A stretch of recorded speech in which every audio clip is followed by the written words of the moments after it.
So hi everybody, you know me, I'm Kate Wakelin, I'm from Neuroendocrine Cancer Australia, and welcome to Facebook Friday. It's lovely to be back again after a long weekend and what looks like a very busy week for people. You might notice that I'm looking a little bit different because there's two people on the screen rather than just one person. So I'd like to welcome Associate Professor Lainie Cameron, who's from the University of Southern Queensland. Now, Lainie is, not only is Lainie a personal friend of mine, which is why I've been able to pull in a quick last minute favour, but Lainie's actually an exercise physiologist. And I thought it could be a really good opportunity for us to have a chat together, because I have been blown away by the numbers of people who have posted gorgeous photos of all of the places they have been walking on our step challenge. But also realising throughout the week that there's been a few niggles and there's been a few concerns, some people not feeling so well, and you know, the concept of something that's been called 10,000 steps, that's a lot of steps for someone who has a chronic illness, but also you know, the steps that you thought you might be able to aim for at the start of the week, all of a sudden after a few days might feel like a lot more than we started with. So I thought it was a really good opportunity to have a chat with Lainie about exercising and getting back into exercise when you've got a chronic illness like neuroendocrine cancer. I know Lainie's got some wisdom that she'd love to share with us. And if I can see the questions, I may be able to see the questions. If there's questions along the way, then I might be able to just slip them in as well.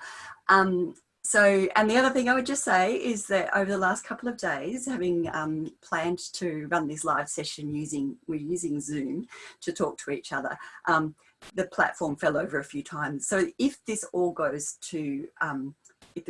wrong and we end up in a monumental mess, I just wanted to let you know that we're also recording the session, and I'll be able to post it as a video file later on. So if you lose me, you'll still be able to catch up on the session. So hi Lainie, tell us where you are right now. So I'm in a little town in the Lockyer Valley, about 120 kilometres west of Brisbane, a little town called Helidon. Just at the bottom of the Great Dividing Range before you head up into Toowoomba. And I'm, like everybody else, in self-enforced quarantine. I am a university associate professor, but I'm working from home, teaching students online, and yeah. So like everyone else, I'm wrestling with things like being a bit housebound, seeing the same four walls every day, having the same very small group of people to talk to, and getting my head around using all this technology to get on with the things that are my daily life. That sounds very familiar, all of that. And I know our support groups have all been going on via Zoom this last couple of weeks, and there's been a lot of us in our community who have been, you know, adopting a new skill set, as well as being a bit stressed about all what's happening in the health world and in the world more broadly, but also having to make lots of personal adaptations. So I think one of the silver linings is that we've actually learned how adaptable we actually are. Like, we actually can learn a new skill, which is exciting. I wondered, Lainie, if you would be able to let us know, just in a very brief kind of nutshell, why should we exercise if cancer's on the scene? Like, is there something special about exercising when you have cancer? There is and there isn't.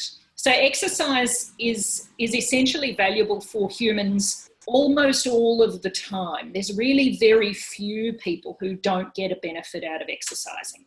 And I mean a really, really small number of people. So those people you've been hearing about who are in ICU with COVID-19, they're not doing any exercise right now, and they shouldn't be. But most people, most of the time, can gain benefit from doing exercise. And that includes people with long-standing health conditions, including quite serious health conditions. So there's good evidence that people with cancer, during cancer treatment, during chemotherapy, fairly soon after surgeries, before surgery, gain benefit from doing exercise regularly. It might not look like the image of exercise that you see on the television. It might not look like athletes playing sport or people running really fast or lifting heavy weights. Exercise, interpret that term really broadly. Think about it as opportunities to move. And in a nutshell, the reasons why I would encourage people with cancer to exercise are that exercise is one of the few things that you can control that has a demonstrable risk reduction for cancer recurrence, that increases the likelihood that you will be able to make it through cancer treatment. People who exercise during chemotherapy are more likely to actually complete a course of chemotherapy than people who don't. People who exercise after cancer actually contribute to their own risk reduction in the cancer returning. So those are two really good reasons, I think, why people who have cancers can really benefit from exercise. But even if your cancer is not amenable to chemotherapy, or it's not a cancer you can have go away, so you're not in that recovery period, exercise while you are living with cancer is still a really useful tool for helping you be more resilient to all sorts of things that life throws at you, including managing the challenges of living with cancer. Exercise needs to be done differently sometimes when you have cancer. It doesn't look like the media portrayals of athletes doing their thing, but the benefits are still there. So if we're not aiming to be getting out necessarily and doing 10,000 steps a day, although I know there are a few people who are just, really getting quite extraordinary totals on this challenge that we're doing, what should it look like? Well, look, 10,000 steps is a fabulous program. I have to say that up front. It is an evidence-based community exercise program, and it's available and free, and it has some research behind it. So there's a lot going for it. But 10,000 is not a somehow magic number. In fact, when you look at the research behind 10,000 steps, for people who don't have other underlying diseases, so for the ordinary well person, there's a tipping point, a health benefit at about 6,800 steps a day. And so 10,000 steps was grabbed as a number that is easy to remember, is clearly above that tipping point for a health gain, and people would hold on to, right? But if you do 998,000, 9,998 steps a day, you're not somehow missing out on the health benefits. You're well in the ballpark, all right? And if you've got other stuff going on in your life, if you've got a cancer or another serious disease or other issues to deal with, then, you may well be getting an exercise benefit doing a lot less than 6,800 steps, which is where that tipping point is for healthy people.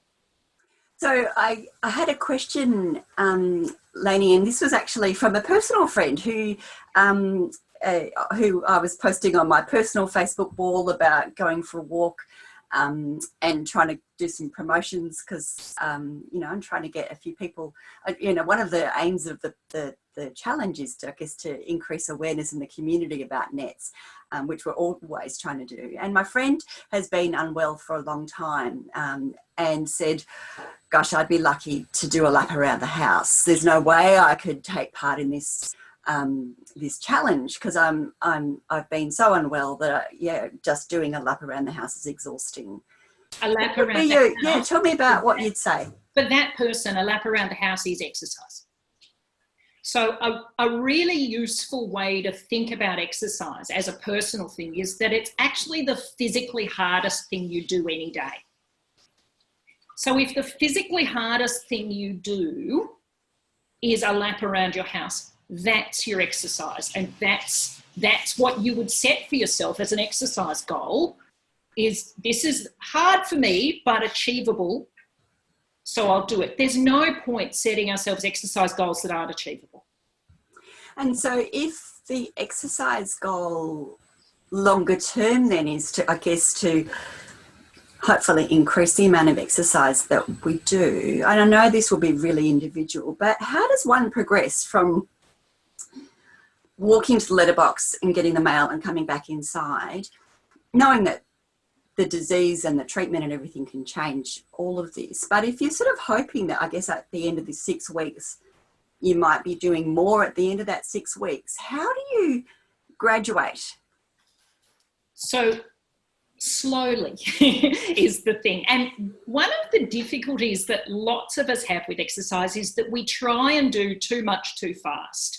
And when you do too much too fast, you risk hurting yourself, making yourself feel worse, and both of those things put you off doing more exercise. So you can set yourself up to fail. If you wanted to take on any other big project that you knew was bigger than you could possibly do all at once, you would break it into bits. You might get help with parts of it. You might even get some professional advice with parts of it. And, you know, exercise can be this big project, but you can break it into little bits. So today's bit might be walk around a house. Tomorrow's bit might be walk to the mailbox. The day after might be walk out the back and around the washing line. And the day after that, it might be walk around the block.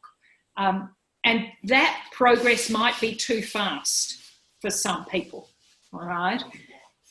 It's about identifying what you can reasonably do. And when you realise that you might have overdone it, how do you then kind of readjust and where should you, I know this is really all very up in the sky because we're not talking about a particular sort of case situation, but how would you, like if I went and did a lot of walking and then felt really wiped and then the next day I could do none, what sort of thing would I do the day after that, for example, to, I guess, start to find a place? On day 1, you've done too much. Day 2, you've realised that you've done too much. Day 3, you don't want to do nothing, but you don't want to do as much as you did on day 1. You want to do a little bit of what you did on day 1. So use day 2, which can feel pretty defeated. Use day 2 to think about what can I reasonably do? What were the good bits of that? What were the bits of that that were enjoyable? And go from there. I also think we need to think about exercise as a lifelong habit. Think about the other things that you do that are healthy habits that you don't even think about doing. You just do them automatically. Do you think about cleaning your teeth? You probably do it every day. I do. Right? And you do it without needing to plan it out step by step or set yourself reminders or use a fancy tracking watch to tell you to brush your teeth, right? Because you've done it for years. It's so much a habit. And what happens if you don't brush your teeth? You don't feel quite right. Your mouth feels kind of funny. And so there's this internal prompt to just go and brush your teeth. Oh, I forgot that. I'll go do it now. When exercise is a habit, your body does that to you about exercise. Oh, I don't feel comfy. I've got to get up and go for a walk. I've got to go for a move around. But when you're training a child to brush their teeth, you have to, as the adult, plan it for them. We're getting ready for bed. We brush our teeth, we go to the toilet, we get into our jammies, we go to bed. Right? We plan it out and we walk through it with them. Right? It's only because somebody did that for you 4 years that you now automatically brush your teeth. Right? If you want to make exercise that kind of a habit for yourself, you're going to have to put that kind of investment into building a lifetime habit for yourself around exercise, all right? So it's not silly to then say, all right, I will map out my exercise on a calendar. I will write myself a list. I will join a step challenge. I will walk with a partner. I also think at the moment we've got a real problem with the potential for boredom. If we're doing the same exercise over and over again, and we're socially isolated and we're living with a very small number of people and limiting them as our only contacts, we probably don't have a lot of variation. So try and build some variation into what you're doing even within the step challenge. Maybe have 3 or 4 different walking routes. And they're not all the same length. Some will be shorter, some will be longer, some might have hills, some might be flat. Vary the time of day that you walk. Sometimes walk with someone else, sometimes go alone. Sometimes listen to music, maybe sometimes listen to a podcast. Maybe sometimes, as I've been known to do when I walk very early in the morning, take a portable coffee with you. But adding some variety helps keep things interesting because, you know, lifetime habits can get really boring. Again, if you think about brushing your teeth, it's not an exciting thing to do. It's just something that you do, all right? But if you stopped to think about it, there's probably things that are way more fun that you could invest in instead, right? I also really like the teeth cleaning parallel because, you know, what happens if you skip cleaning your teeth for a day? Your teeth don't fall out. You don't get dental caries because you missed a day. And so missing a day of exercise is not the end of the world. In the big picture, it's about a regular habit, right, that gives you benefits over the long term. It's not about trying to do it all at once and get all the benefits in one hit. It doesn't work like that. The other question I had, Lainie, was about carcinoid syndrome and hormone-producing tumours. So a lot of our patients with neuroendocrine cancers have tumours that produce hormones, whether it's serotonin or adrenaline or insulin, or, you know, so I guess there's an extra layer of complexity around exercise. And I've put you right on the spot here because I know we didn't talk about this before, but I know you teach your students in your course that you run about neuroendocrine cancer and hormonal syndromes, which makes me very happy that you do that. But I just wondered if you would have any thoughts to share with our patients about this. Yeah, look, the things that I've been thinking about are, I've seen some concerns from people on the forums that I belong to, who've been exercising but needed a break and then been approached by the police or authorities when they're taking a break in a public place. So they might sit on a park bench or rest under a tree and then be approached for socialising rather than exercising and moved on. And I think it's really important, particularly in the context of hormone-producing cancers, but also for lots of other chronic and complex diseases too, that you give yourself permission to stop exercising if you have an adverse event. The jury's out as to whether exercise can trigger carcinoid syndrome. But exercise is a stressor on the body. Remember, I said exercise is probably the physically hardest thing you do in a day. And so it is a stressor on your body. Most of the time, that stress is useful. You get benefits from it. But if you're having an adverse reaction to it, if you're getting that hot, flushing, heart racing, sweats, then give yourself permission to actually take a break. Take a break during exercise. And I was thinking, so I'm going to put you on the spot now, Kate. I was wondering whether it would be possible for people to carry some information about themselves or their particular neuroendocrine tumour with them during exercise in a public place, in case they are approached by the authorities. I look delighted because I am, because you've just, I swear we didn't set this up, but it could have been like a Dorothy Dix question. I'm going to step away from my computer and hopefully not, unplug us from the world, but I'm going to show you something. So bear with me for a sec. Because I would give somebody a certificate like that as a practitioner. I would give you a certificate for missing work. So I think a certificate to take a break during exercise is also a reasonable thing. What have we got here, Kate? So that was all very professional. So what I just said was that I would give patients who came to see me a certificate for missing work. So I think a certificate to rest during exercise is also a really important thing. So this is a wallet card that we produce for people, and it's like a credit card kind of weight plastic, and it is an alert. It's a bit like a medical alert bracelet. Talks about carcinoid crisis. It does talk, if you were in real trouble, it will actually give the information to emergency services to give you the assistance that you might need if you were having a carcinoid crisis, which I think you've really reassured us, Lainie, that that's pretty unlikely if you're exercising within the limits of what you would reasonably be able to expect from yourself and not, going nuts out there. But